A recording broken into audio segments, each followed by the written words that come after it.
지난주와 이어서 이번 주 그리고 다음 주, 다다음 주까지는 그 영성, spirituality, 영성에 관한 말씀을 드리고 있습니다.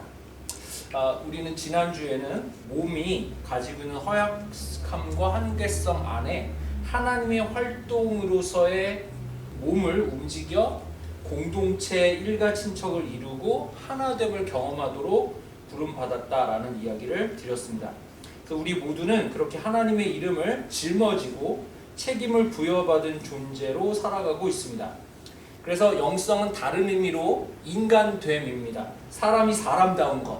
영적이라는 게 기도를 거룩하게 하고 목소리에 이제 쉰 발음이 나오고 이런 게 아니라 사람이 사람다운 것. 이것을 영성이라고 이야기할 수 있다 말씀을 드렸습니다. 그래서 자신의 몸에 하나님의 활동을 담아내는 책임이 사람을 사람 되게 합니다. 다음으로 조금 더 입체적으로 그 이야기를 입체적으로 한 걸음 더 나아가 볼까 합니다. 오늘 말씀을 통해서 먼저 우리는 창세기가 언제 쓰여졌는지 한번 생각해 볼 수 있겠습니다. 보통 우리가 알고 있기로는 모세가 썼으니까 모세 시대에 쓰여졌을 것이다 라고 생각하고 있지만, 그렇게 되면은 여기 갈대아 우르라는 지명이 나오죠. 그 갈대아 우르라는 지명이 바빌론 시대 때 쓰여지던 지명이고 모세 시대 때는 그런 지명이 안 나타납니다. 그 이야기는 뭐냐면 이런 거예요. 우리가 서울을 서울로 알고 있는 거는 얼마 안 됐죠, 그죠? 갑자기 조선 시대 때 서울이라고 쓴 어떤 문서가 나타나면 뭐 예언서가 되겠죠. 근데 그런 느낌이에요. 만약에 이 성경 창세기가 모세가 썼다고 하면은 이런 느낌인 거예요. 그래서 그렇게 이해하지 않고 이 많은 학자들은 창세기는 바빌론 포로 후기에 쓰여졌다고 이해합니다. 왜냐하면은 그 앞에 있는 모세가 했던 말들, 구전으로 내려왔던 이야기들 있잖아요. 그 이야기들이 다 소실이 되고 불타버리고 그잖아요. 바빌론 포로로 가면서 그 중요한 것들이 다 불타버리고 다 그랬어요. 그러다 보니까 어떤 일을 해야 되냐면 바빌론 포로기의 학자들과 지혜자들이 다시 쓰기를 했어야 됐단 말입니다. 그 구전들을 가지고 자료들을 모아서. 그래서 아마 그때 완성됐을 것이다 라고 이해를 합니다. 창세기는 바빌론 포로기 후반에 쓰여졌음을 우리가 이해할 필요가 있고, 그래서 창세기 이야기를 전해든 사람은 누구였을까요? 바빌론 포로에서 바빌론에 정착한 사람들. 그때 무슨 이스라엘 지도자에게 무슨 필요가 있을까요? 약속의 땅으로 돌아가야 되는데 이 사람들은 여기다 집도 지었지, 그 다음에 돈도 벌었지, 땅도 샀지 하니까 갈까요? 안 갈까요? 안 가죠. 그러면 누구 얘기를 들려줘야 될까요? 약속의 땅으로 갔던 선조의 이야기를 듣고 너희들이 이렇게 움직이는 건 뭐야? 믿음이야. 이 얘기를 해줘야 된다. 그러면 이렇게 움직이게 하시는 그 주님 하나님은 누구셔? 그 얘기 해줘야 된다고.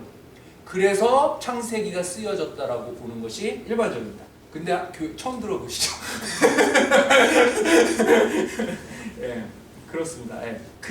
이렇게 이해하는 것이 중요한 이유가 있습니다.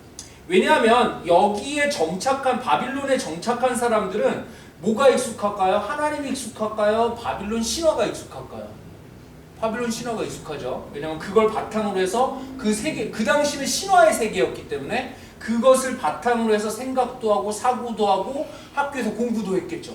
오늘 이야기는 어떻게 시작하냐면은 11장에서 아브라함의 아빠 데라가 바빌론 땅 갈대 우르에서 떠나는 여정부터 시작해서 12장 오늘 이야기가 이어집니다. 그래서 아브라함은 어떤 이야기냐면 너가 살고 있는 땅, 너가 태어난 곳, 너의 아버지 집, 그가 정착하고 있던 바빌론 제국이죠. 거기 어떤 하란이라는 지역으로 옮겼다가 거기서야 이제 하란에서 아버지가 죽고, 그리고 나서 아브라함에게 이제 떠나라라는 음성이 들리는 거죠. 그런데 이 신은 어떤 신이에요? 그동안 바빌론에서 배워왔던 신과 같은 신이에요? 다른 신이에요? 다른 신이죠.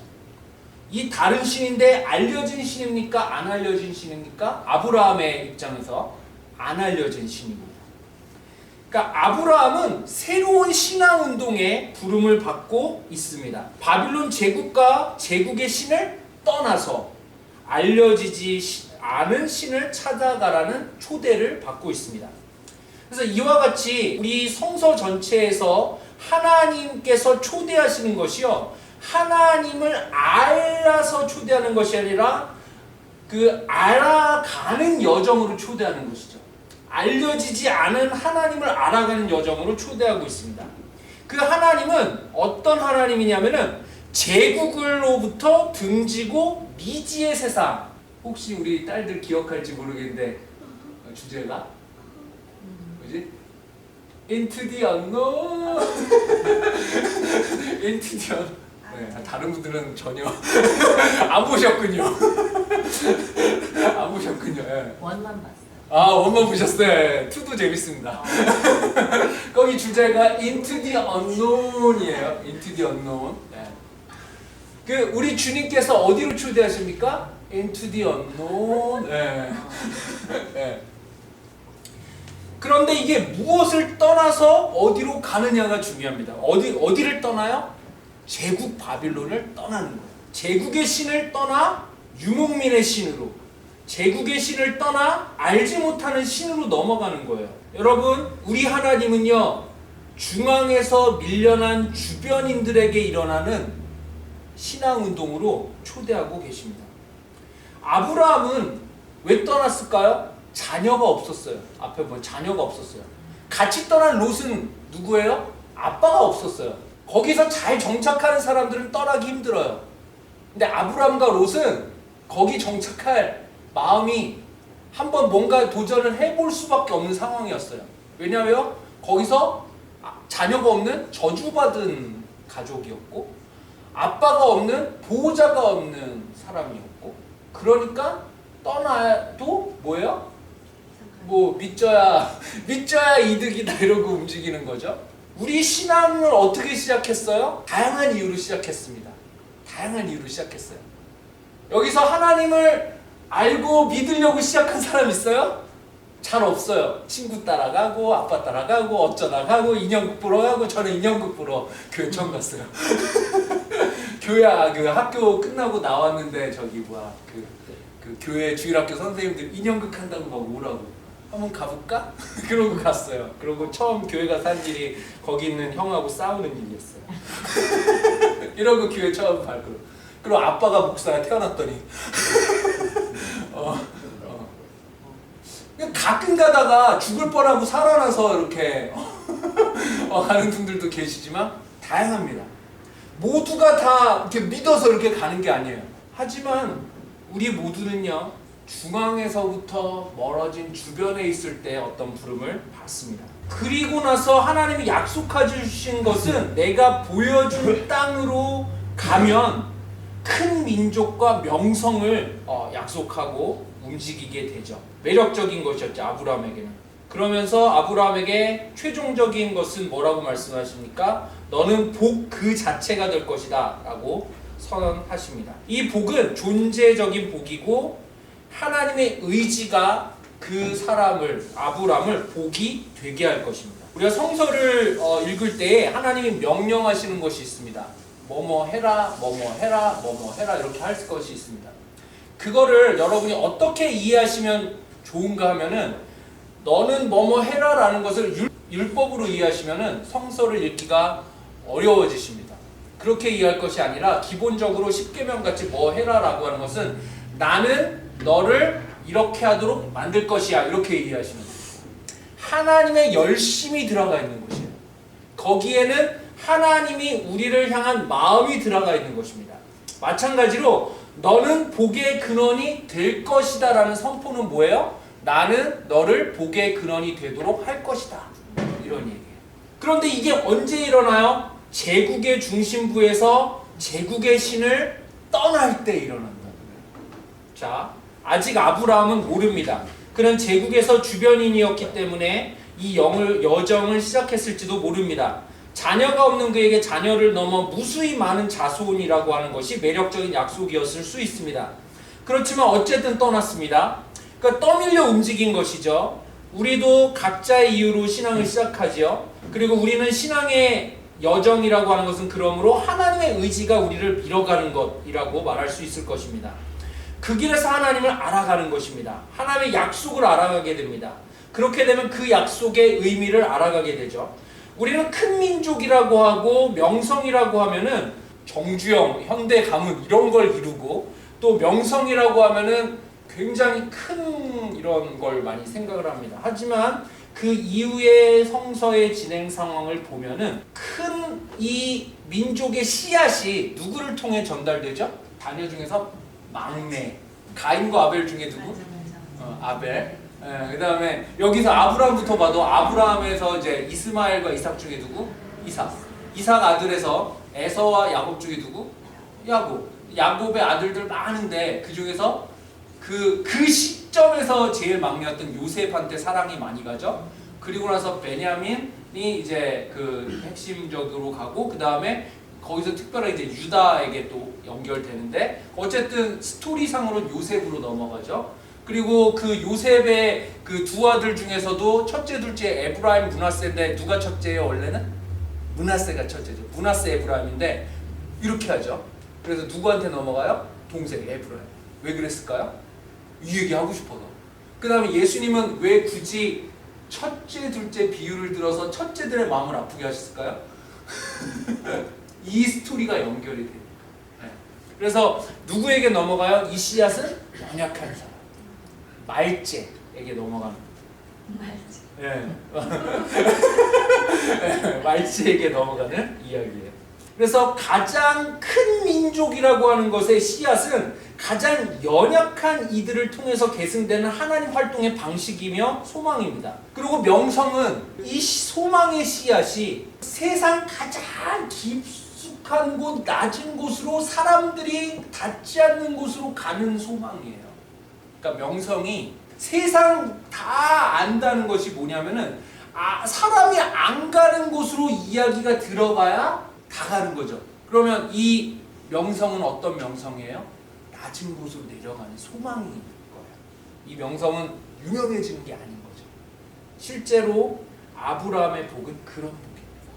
이 아브라함이 이 이야기를 받은 다음에 아브람이 아불라함으로 바뀝니다. 아브람의 뜻은 뭐예요? 그냥 한 집의 아빠. 근데 아불라함은 모든 all nation, 모든 민족의 아버지. 이름이 바뀌게 돼요. 언제 바뀔까요? 굉장히 열심히 살았을 때, 기도 2시간씩 할 때. 2시간 짧죠? 기도 12시간, 은혜 받았고 12시간씩 해도 막 질리지 않을 때, 이럴 때 이런 거 이름이 바뀌었을까요? 언제 바뀌냐면은 이스마엘을 낳고, 이스마엘을 낳았으니까 사라가 불편하잖아요. 이스마엘 쫓아내고, 그러고 나서 막 고심하다가 한 몇십 년 동안 하나의 음성도 하나도 듣지 못하고, 자, 이걸 한마디로 표현하면은 폼 빠졌을 때, 그러니까 폼이 완전 안 날 때, 되게 폼이 빠졌을 때, 그때 갑자기 하나님이 나타나더니 갑자기 별을 봐라. 이렇게 몇 마디를 나누시더니 너는 아브람이 아니라 아불라함이다. 하나님이 우리의 인격을 정말 품으셔서 변화를 가져오실 때 언제예요? 우리가 가장 폼 빠졌을 때, 우리가 가장 연약하고 허약한 자신을 발견할 때, 그때 하나님이 우리의 이름을 바꾸십니다. 왜요?